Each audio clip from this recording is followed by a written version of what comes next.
Hi, I'm doing swell. How are Oh, you? swell. I love that. I love that. I love that word. It's a great word. All right. So I think I'm sharing. Let me just confirm because I have like a million exams that I sent out. Is this the one I sent everybody? Just to be square. Does this look correct? Okay, great. Okay, cool. So I'll just kind of jump in here in 1 second. And here we go. So all of these are multiple choice. So just make some, write some indication if you had issues with it or need some elaboration. I'll kind of, if you have any questions, raise your hand or give a shout out while I'm answering here. Okay, so number one.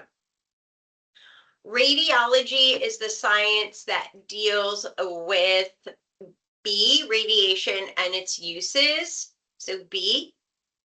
Wilhelm Conrad Rankin is credited with C, discovering X-rays.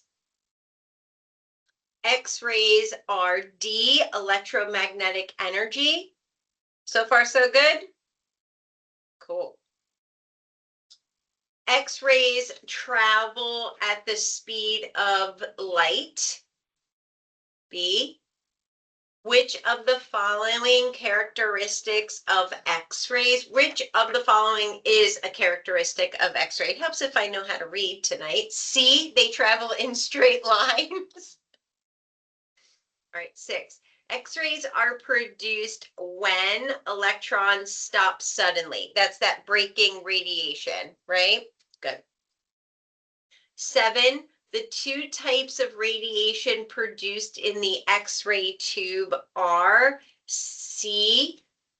Ah, that's weird. Why do I have that? This is one of the weird ones. Hold on a second, okay? Two types of radiation produced in the X-ray tube head. Okay. Do you see where it says in the X-ray tube head? Like in the glass tube part, it's going to be C, Bromstrolong and characteristic. Okay. Who here chose primary and secondary? Did anybody? A? No? Got C? You guys are good. Okay, just checking. If you did pick A, I would see where that is, but because it said in the X-ray machine itself, that's where Bromstrolong happens. That's where that breaking electron goes on. And that's where the characteristics, the electromagnetic characteristics start. Primary and secondary are when it's out. Primary is the beam that happens outside. Secondary is when it hits matter, when it hits the patient. So it's outside of the X-ray tube, okay? Just in case you had that A and C back in order, okay? Cool. Let's see. 8, the purpose of the aluminum filter is B, to remove the long wavelengths, to filter the long wavelengths out. Awesome. The collimator is used for B, reduce patient exposure. Again, the lead collimator is going to either be a rectangle or circle. We want rectangle, so it's like around the same size of film or sensor, and that's what reduces the patient exposure. Cool. 10, the lead-lined cone or PID functions to see, direct the X-ray beam. That's all it's saying. Okay, now we're going to talk about physics and safety. So 11, ionization is B, the removal or addition of an electron. 12, ionizing radiation is dangerous because it is B, causes chemical changes in cells, right? Because we're removing or adding an electron, causes the cells to change their composition by losing a structure part. Okay, let's see. 13, which of the following is an example of ionizing radiation? C, X-rays. 14, the unit used to measure radiation dose to tissues is C, a gray or a red. Remember that? Perfect. Perfect. The ALARA principle stands for as low as reasonably achievable, which is B. 16. The thyroid collar should be used, C, on all patients when possible. 17. The lead apron protects the patient from C, scatter radiation, right? Once it hits, boom, it falls. We want to protect scatter because it's kind of like it's useless. It has no penetrating power. It just alters states. 18, the operator should stand at least how far away from the X-ray tube? That's going to be 6 feet, B. 19, the safest position for the operator is going to be B at a 90 or a 135-degree angle. So we're never going to be directly in. We're going to be off to the side plus 6 feet away. A film badge is used to monitor operator exposure. Now, what's in the badge? Does everybody remember? A dosimeter, right? Where the dosage is registered, the dosimeter is inside the badge. So the badge is just a holder. All right, now we're going to talk about the X-ray equipment, number 21. We're going to do the cathode contains B, the tungsten filament, right? That tungsten part where the electrons hang out. 22, the anode contains C, the tungsten target, right? Filament, target. 23, the step-up transformer, C, increases voltage as needed. 24, the step-down transformer, B, decreases voltage. 25, KVP controls the quality and penetrating power. Perfect. I hear your voices, Tamia. I see you voicing it. I'm glad. No, I see it. Cool, cool, cool. 20, keep doing it. Keep doing it. 26. MA controls C, number of electrons produced, which is the quantity, right, guys? 27, exposure time controls C, length of radiation exposure. 28, the control panel allows the operator to adjust KVP MA in time. Now, I say that we know that machines are pre-picked for KVP. However, when we're dealing with KVP, there are some newer machines that they're only going to give you like the two lower, 65 and 70. And you can choose those depending on some of the newer machines, but you can't like have a range. You can't go, oh, it's 72 or 75. No, it's predetermined what it is. It just lets you select one or the other if they allow that. So that's why this question is fair, okay? Because we can control all of that in there. Okay. So 28 was A. 29, the purpose of lead housing is to prevent leakage radiation. We want to encompass all of that. We don't want any radiation to leak out. 30, the PID helps B aim the X-ray beam. Perfect. All right, we're getting there. 31, a somatic effect only affects the exposed individual, does not get passed down, so it's B. Genetic effects, B, affect offspring, so that those effects do get passed down. Which cells are most sensitive to radiation? The answer is C, any rapidly dividing cells. Now, what are they? They're going to be your thyroid, bone marrow, right? Oh, is that your child? Cute. Your bone marrow, your the lens of the eye, skin, and sexual cells, sperm, egg. 34.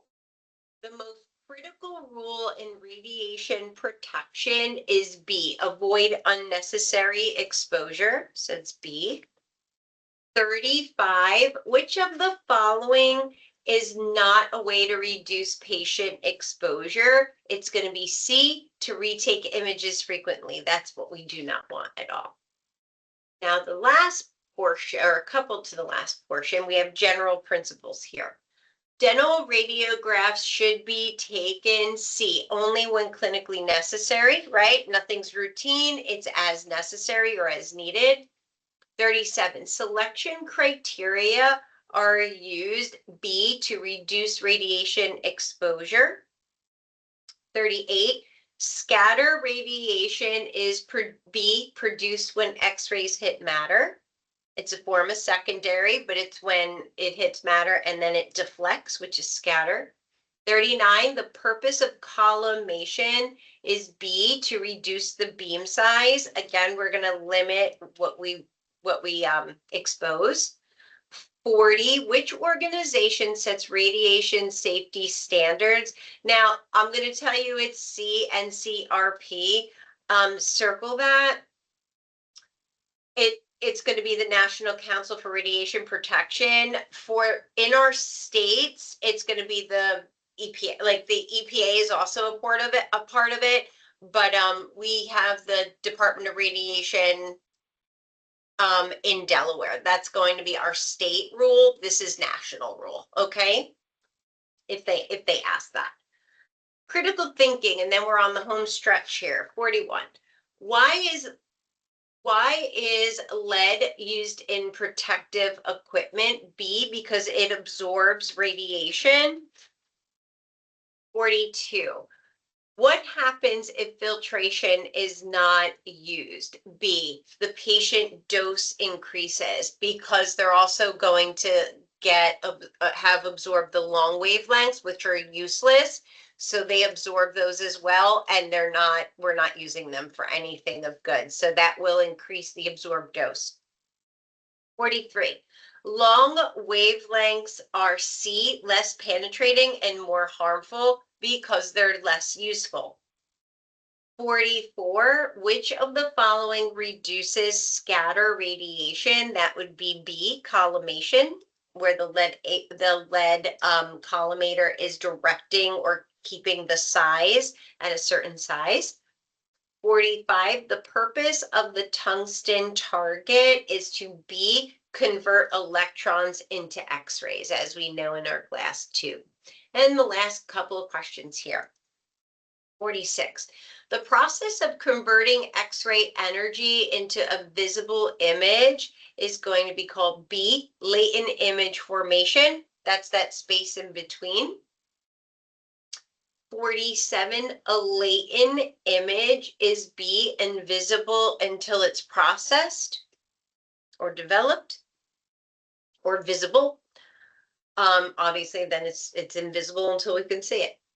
48, which of the following is the most important responsibility of a dental assistant? It's B, radiation safety, always. 49, which group is at high risk for radiation exposure? And that's going to be children.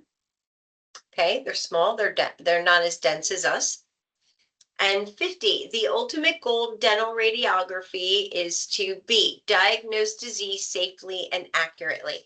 How did you guys all do? Thumbs up, thumbs down. Is there any particular question? Wonderful. That you guys want to review in its entirety? Anybody? Everybody kind of following along there? Cool. All right, feeling confident. Awesome. All right, my dears, let me pull up our next digital imaging and processing. That's it. All right, let me share my screen. Cool. Boom. All right, so this is going to be, can everybody see my screen? We're good? Guys see it? Awesome. Okay, there it is. So tonight we're going to talk about digital imaging and see how far we get into with that and dental film. And then we're going to talk a little bit about processing radiographs manually, or using chemicals. Okay.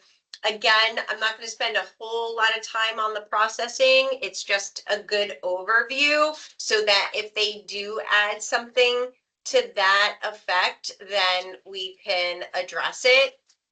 You have an idea of what's happening.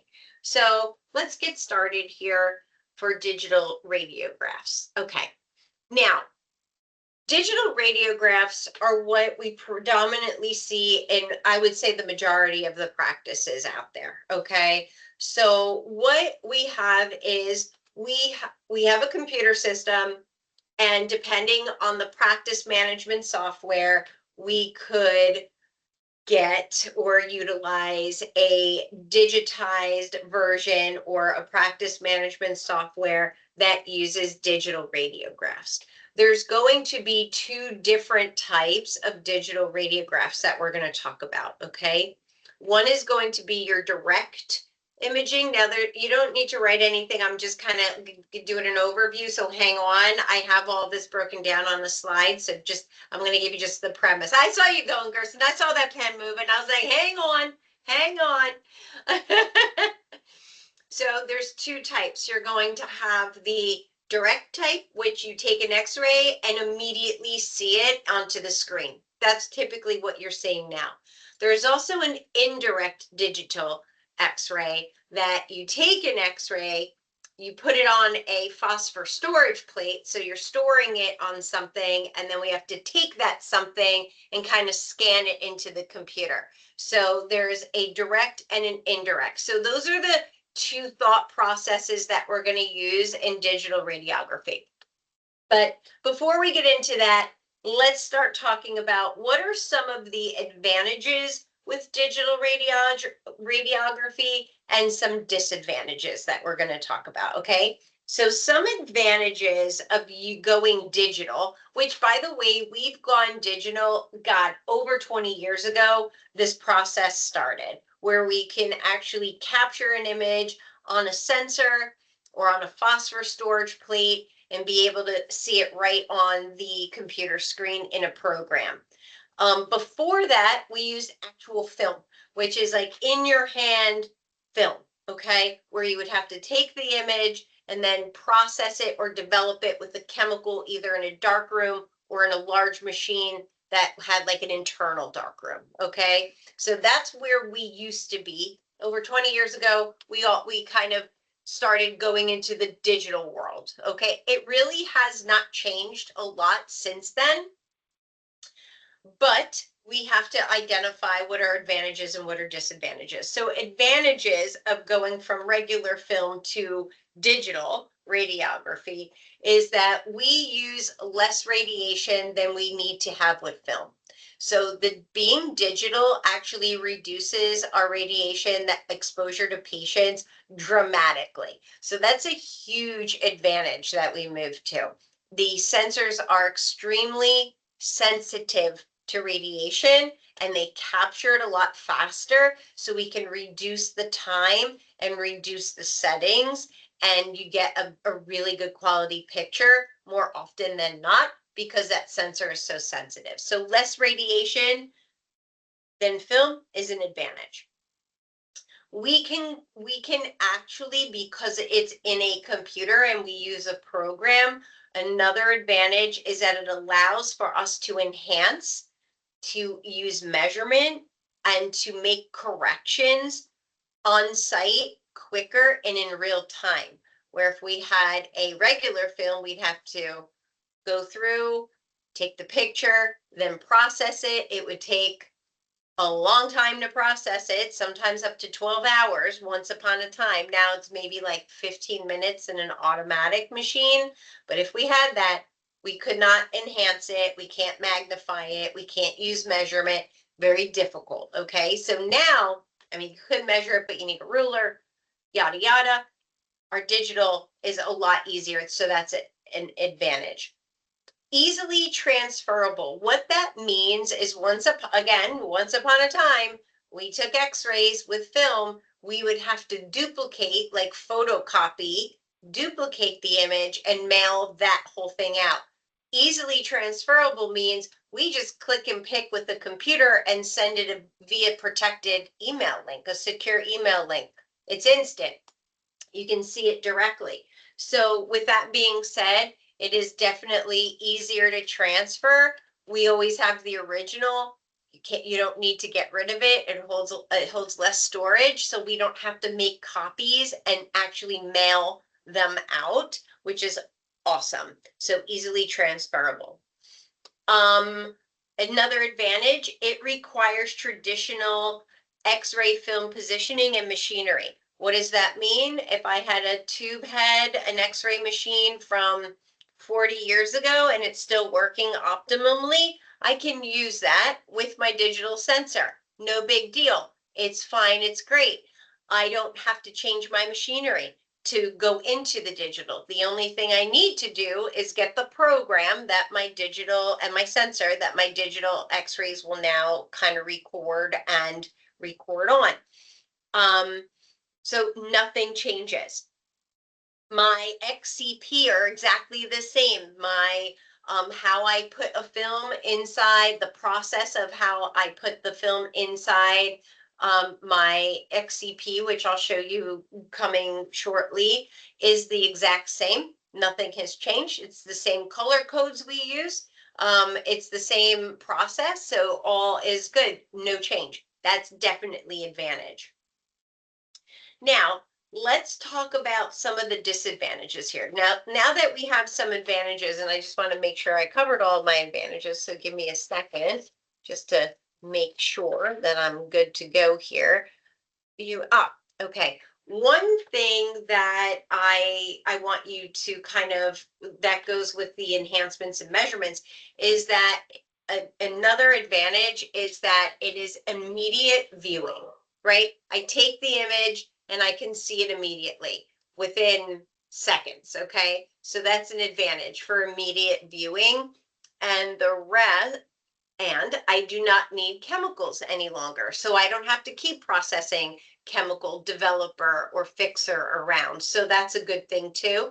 And I do not need a dark room any longer. So I'm saving space. So all of those are advantages. I'm just going to shout them out again. Less radiation allows enhancements, modifications, corrections, easily transferable. You can use the same X-ray equipment, positioning equipment, and machinery. We have immediate view of images, and we no longer need chemicals. With its easy transferable, write a little note. When we're communicating with other specialists or referrals, that's where that easily transferable means something, because they can look at it when a doctor to doctor are talking, they can both pull up the x-ray at the same time and look at it simultaneously with each other, where if we had to send a photocopy there, the specialist, what we sent may not be as nice as what we're seeing. So here, when it's digital like that, it's the exact same picture. There's no degradation of what we're looking at, okay? Does all that make sense with advantages? Good? Cool. Disadvantages. Now, like anything, there's going to be a cost when you're going from one system to another. To go digital, the sensors alone can be on the upswing between $5,000 and $6,000 per sensor. Okay, so that's a high cost. So it could be a little expensive. If you need the software itself, if your program software does not have access to digital software, you may have to get extra software attached that may be costly. So ultimately, to change over the initial, not ongoing, the initial cost could be expensive. So that can be considered a disadvantage. Sensors. Sensors are a sensitive type of electronic. They can be damaged if handled improperly.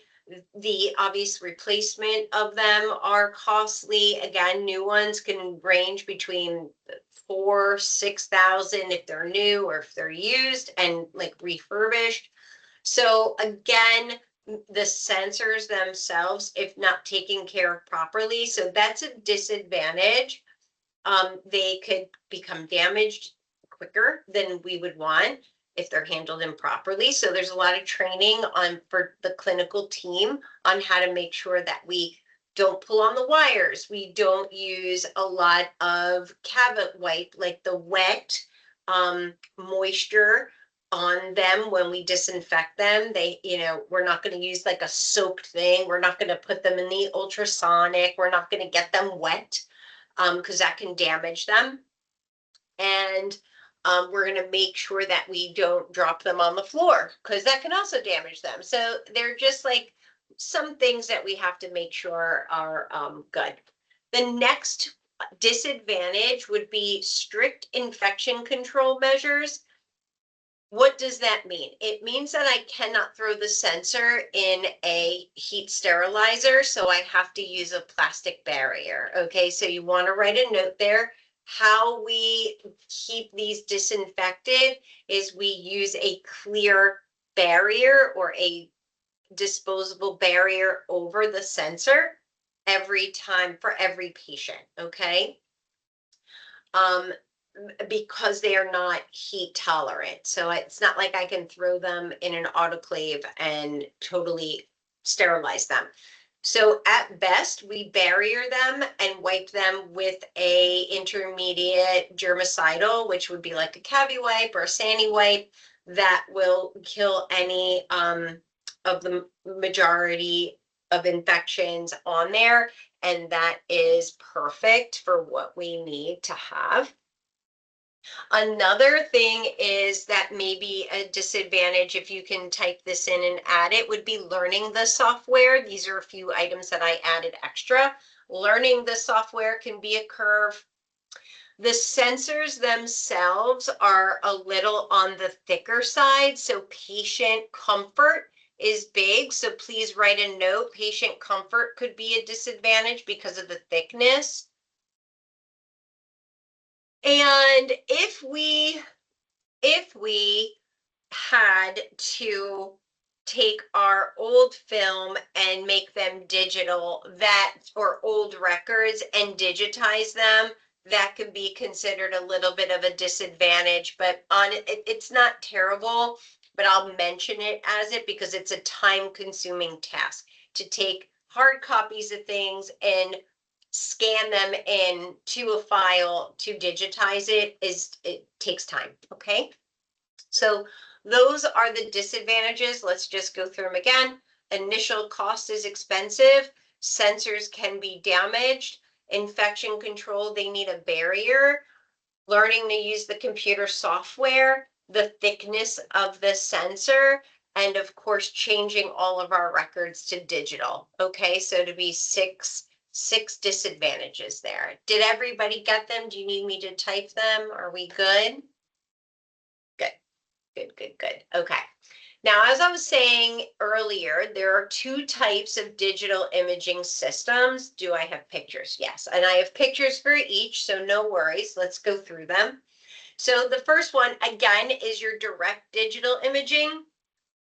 And then you have your indirect digital imaging. So let's talk about what's the difference with direct digital imaging again.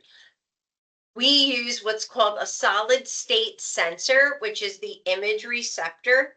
It is a X-ray sensitive silicon chip that is inside the sensor itself, okay? We call that a charge coupled device or sensor.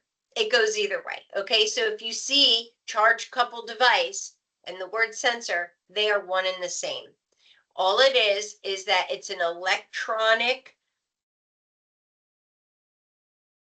sensor that it has a X-ray sensitive sensor chip, silicone chip inside, which makes it electronic, okay?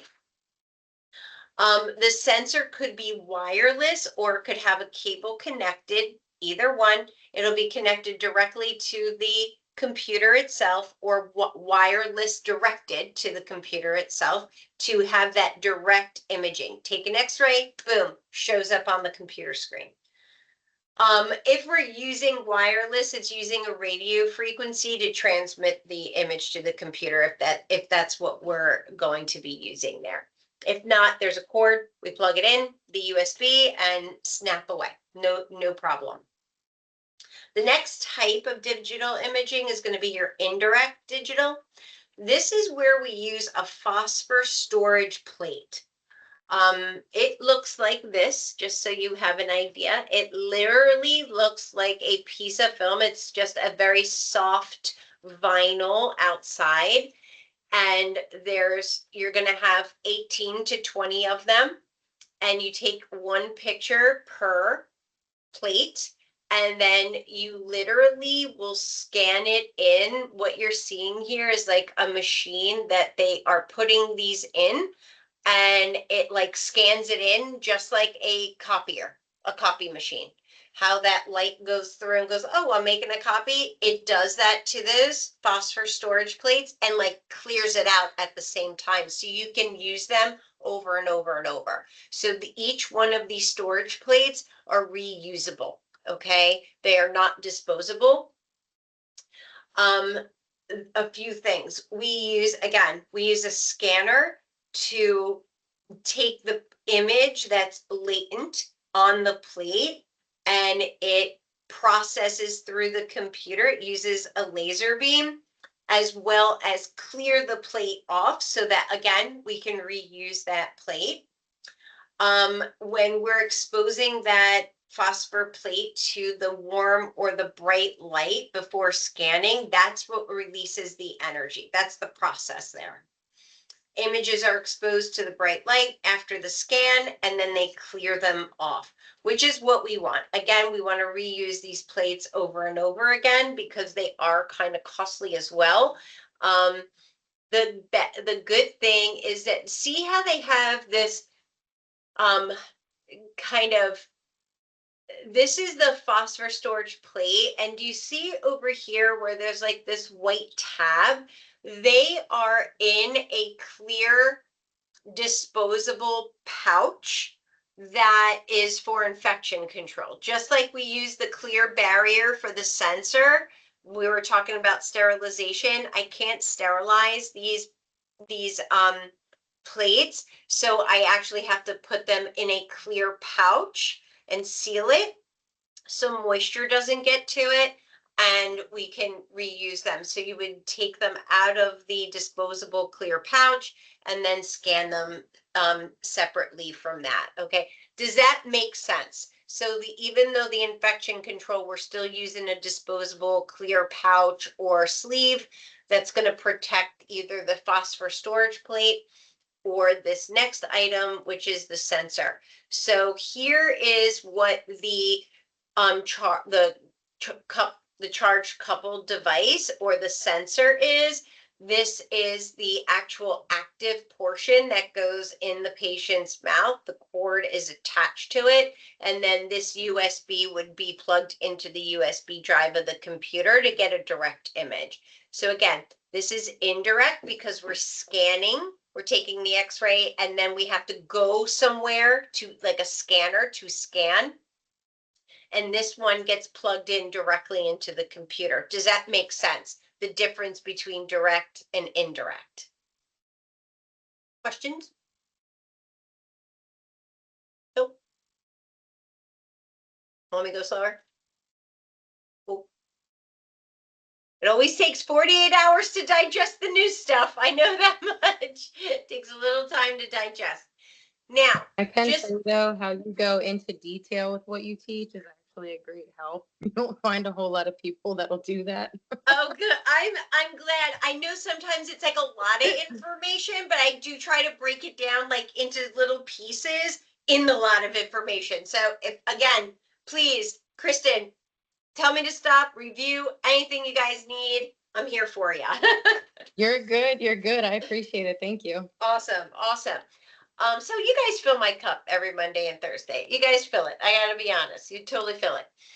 Okay, so back on track. So sensor. It's an electronic computer device, okay? We physically plug it into the computer in the USB. So one, look how cool it is if we exploded the sensor from the inside out and went, this is what it looks like. You can just see the layers of the electronics in here. I was just trying to give you a visual of everything that's like smashed inside of it, okay? So the black portion, the outside black portion is actually the one, it's the housing itself. Two, it's going to one part of that housing, this flat housing where I say direction of X-ray beam, that's going to allow the radiation to penetrate.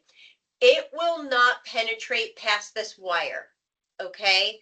Where that wire is always has to be away from the X-ray machine itself, because it will have a block on it. If it didn't, we would snap a picture of that wire every time we took an X-ray. Does that make sense?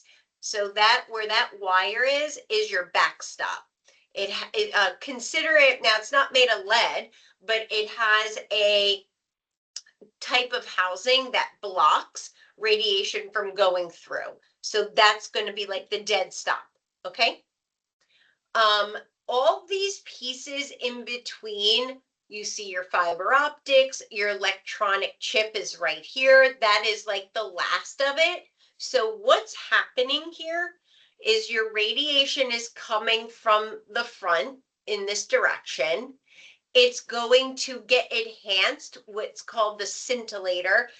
You don't have to know scintillator. I'm just giving you the process so that you can see that direction of what's going on. So essentially it's cleaning up, making the radiation crisper, more focused with that scintillator. The fiber optic is like another type of cleaner. It's like what, it's enhancing it. There's another piece here that, again, all of these pieces are getting ready to enhance that radiation and focus it in order to hit that electronic signal right here. So it's nice, clean, crisp information, and boom, that's where we get our image. And just imagine at that black housing, that's where it's stapling our image to. So that radiation's coming from the one direction, it's clearing it, it's clearing it, it's clearing it. It's like getting it the most crisp it could be, and then finally lands on that electronic sensor where the most radiation is so sensitive there that it's capturing the image in that chip, that silicon chip. This is the silicon chip. It's the data information. That's where it's getting captured. So it's cleaning it up, capturing the cleanest image. Does that make sense when I break it down to that piece, that electronic piece? Cleaning out the image, and then boom, it captures it on that purple sensor right here. Perfect. Perfect. Okay. Cool. Again, more types of digital imaging. You're very aware of these things when we digitize an image. Again, let's say we wanted to take an old full mount set of x-rays that was on film. So it was manual on film. We would have to scan it in a scanner and then kind of download it into our computer software. That's what is called digitizing.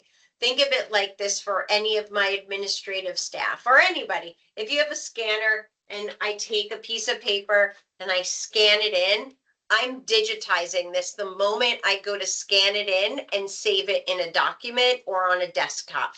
That's digitizing. It's taking real life paper and making it more virtual. Does that make sense? That's what digitizing is. Like electronic health records, where we go from paper to digitizing, that's digitizing. So desktop computer scanner will capture and it digitizes, meaning it uses a light signal.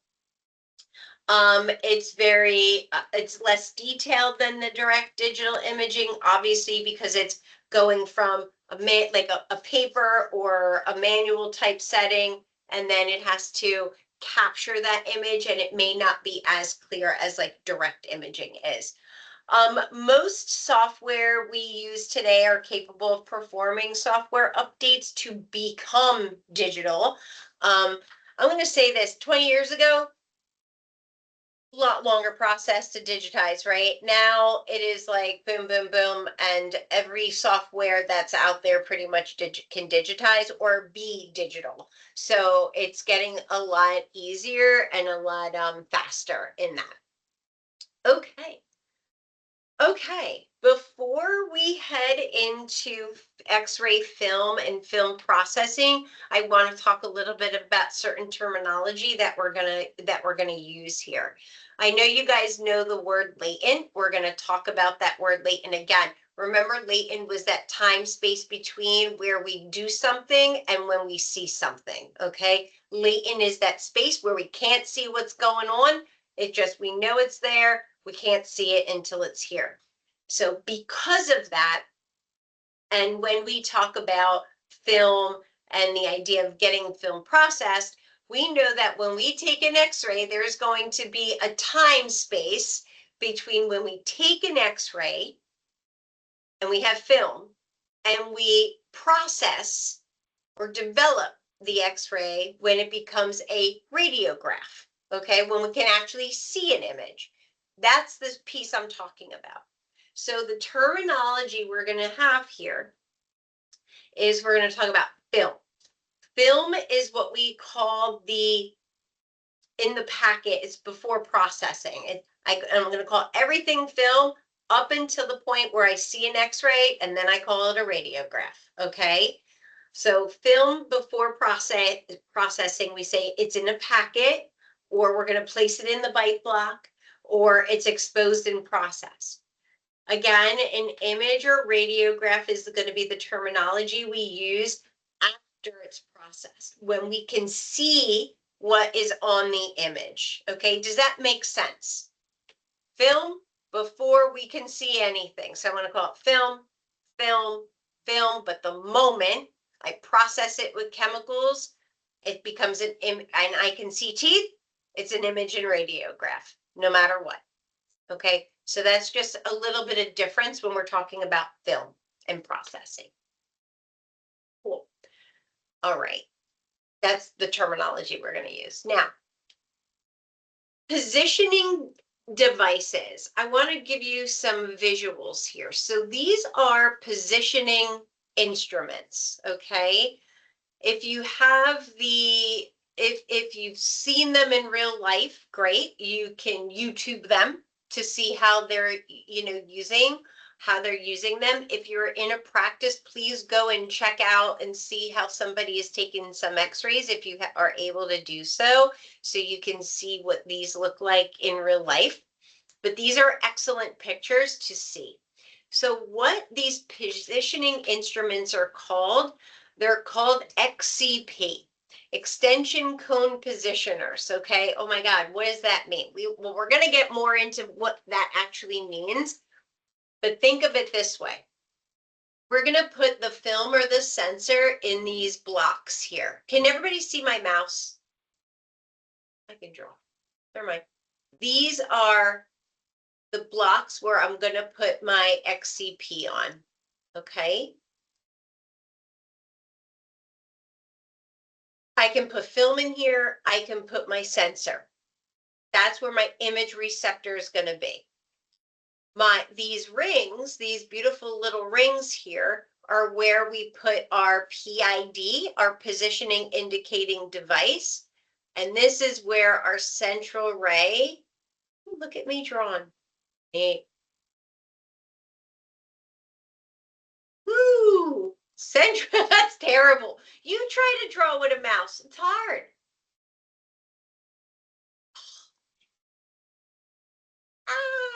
So this is where our central ray, our primary radiation, it's going to go directly through the center of this and hit our image receptor right there. Boom.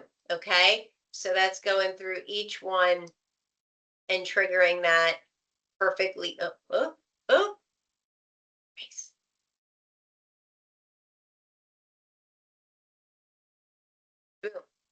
So those lines are going to represent there.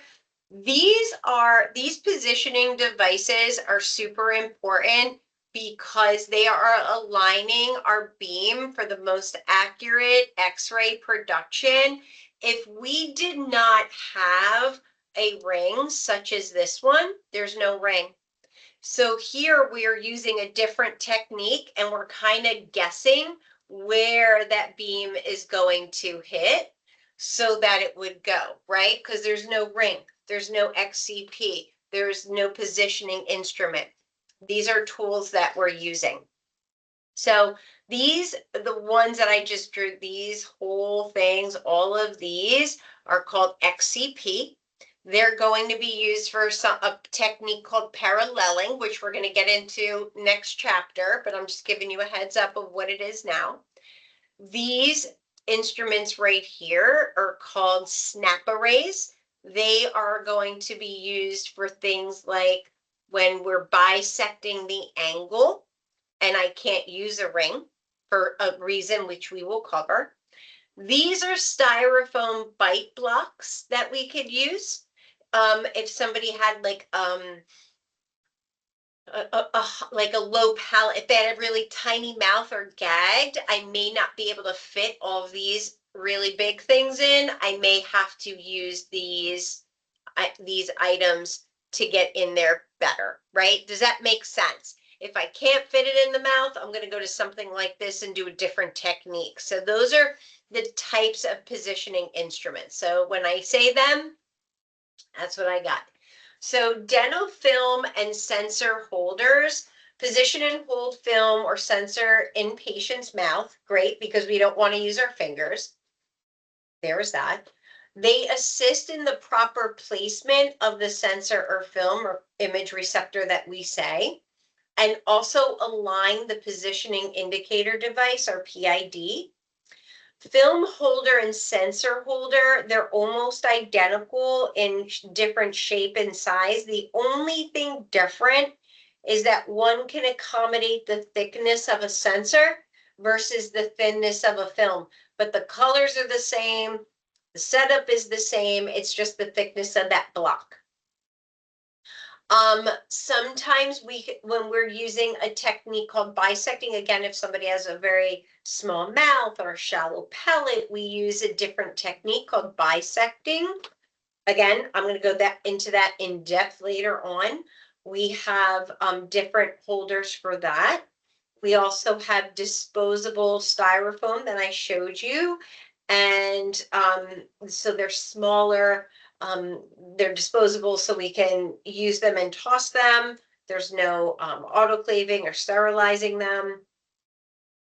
And an endoray sensor holder is used for endodontic instrumentation because we use like these files and they hang out of a tooth. If they bit on a bite block, it may shove that file in their tooth, which we do not want. So an endoray is special. It has like an opening in the center. That file, that endodontic file, can go through without hurting. Beam alignment devices are basically your PID. Those are your rings. That's what's going to line up our PID with the tooth for proper positioning. And again, I showed you the color-coded plastic bite blocks, aiming rings, and indicating arms, and it can vary by manufacturer. I do want to give you a little clue right now for what these color codes mean. Okay, so let me just tell you what those are, just so that you have them. Green is for endodontic x-rays. Endo, just write endo, we'll spell that. So green is for endo, root canal. Red is your bite wing. Blue is your anterior. So any picture we take in the front of our mouth, anterior. And our yellow bite block is for posterior. Those are going to be for everything we take from premolar, molar, anything posteriorly. I'll say it again. Green is for endodontic procedures only. Red is for, oh, okay. Red is for bite wing. Blue is for anterior or front teeth. Yellow is for posterior or back teeth. So those are the four. And typically those are the colors that we see all the time. Cool. Okay. Okay. All right. Let's get into, we have some time. Let's get through get some dental film information in so we can get started on that. Okay.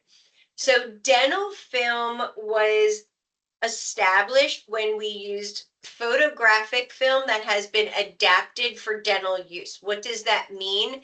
It means that we made it using these really cool silver crystals that are very attracted to electromagnetic radiation or radiation itself. So that is what they actually dip in, that they cover those with, the film gets covered in that special crystal, silver crystals. And because it is so sensitive to radiation exposure, it captures the image. So it used the thought of photographic film and adapted it by putting these silver crystals on it for dental use. Okay, so that's the bottom line of what happened there. Okay. We know an image is produced after we expose to x-rays pass through the teeth and adjacent tissues like bone and gum. And it's a similar concept to a camera, right? If you ever used, oh my God, I would say, I can't even date us back 40 years, 30 years and real camera and using like film that you had to like drop off and get it like exposed, right? I know none of you know what I'm talking about. But I think a few years, kind of, right? You've seen old pictures your family has, right? That's what film was, okay? You took a picture and now all of a sudden you have these papers that have images on it of your family. So that's my point. However, has anybody ever heard of a Polaroid camera? I know y'all seen this because a couple of years ago they made a new launch and they made them all pretty colors and everybody went out and bought the things, or you have them at a wedding and you snap them and you wave it and you're like, oh my God, I got a picture at a wedding. You're welcome. Yes, I had one. I love it. So finally, I have somebody that understands what I'm talking about. It's the exact same thought. I love it. Funny thing for you, I What still happened? have my, I said funny thing for you, I still have my, what was it, the yellow Kodiak camera I love it. I with the love it. film from when I used to go to camp when I was younger. I still have the freaking thing. I wonder if it still works. It does still work. Take pictures and go develop it. They still will. You can. Me too. I'm dead. I'm totally dead. I'm I'm feeling crying. old now. So God only knows what pictures you captured, and to me, it's hysterical because it's a latent image, guys. That's what I'm talking about. Who knows what you captured on that until you get it processed? But a lot of places do still process film, which I did not know. They can do both digital and then they send it out to process, like Shutterfly and all these places, because there are people that still like to see film and like touch it. Like they want a picture, they want to put it in a thing, they don't want a photocopy of it, they don't want to print it, they want it on like pretty photo paper. Anyway, super cool. So that is what essentially we're doing. So if you had a Polaroid, it's using light, like that light capture as your energy to make it like a form of electromagnetic energy. And when you process it, you're shaking it around, and that's the silver crystals arranging itself so you get an image when you see it. So that's what I'm talking about. So it adapted photography in how to do this. Awesome. Yay! I have people that know what a Polaroid is in actual film. I'm so happy right now. Awesome. Oh my God, it's 7:30. So Okay, it is just about 7:30 for God's sake. So this is a perfect timing. We started introducing film and that's perfect. On Thursday, we're going to talk about film speed. We're going to talk about the composition of the actual film, sizes of film, and both sizes of like how the film speed goes as well as sizes that fit in our mouth. Okay, so we're going to take care of all of that on Thursday. Does anybody have any questions or anything that you want me to go over from the test review or what we have from the digital direct and indirect imaging as of right now? Are we feeling good? Everybody feeling good? Starting to get the good. I don't Bree, have a question about today, but did you send this PowerPoint to us? I 'Cause thought I I don't think did with the review. If I don't not, think I got it. Bree, I'm going to send it to you right now. Thank you. You're welcome. Can you let me know if you didn't get it? Mhm. Okay, I'm going to send it right now. Okay. Yes. But you did get the test, right? I did. I don't think I got the PowerPoint. Okay. Did everybody else get the PowerPoint or did I just fail to send it? Okay. Okay. All right, Bree, I chose you. I picked on you last I week. did, There I'll you go. double check and let you know. Yeah, just let me know. Text me, email me, whatever. Yeah, let me know. But if not, I'll just resend it as as we go. It's all good. Okay, thank Awesome. you. Thank you for letting me know. Everybody have a great night. I'll see you on Thursday. Study hard. Okay. Have a good one. Thank you, and happy Mother's Day to those who are moms. Oh yeah, happy Mother's Day. Thank you. Woo. Bye Have a good guys. night.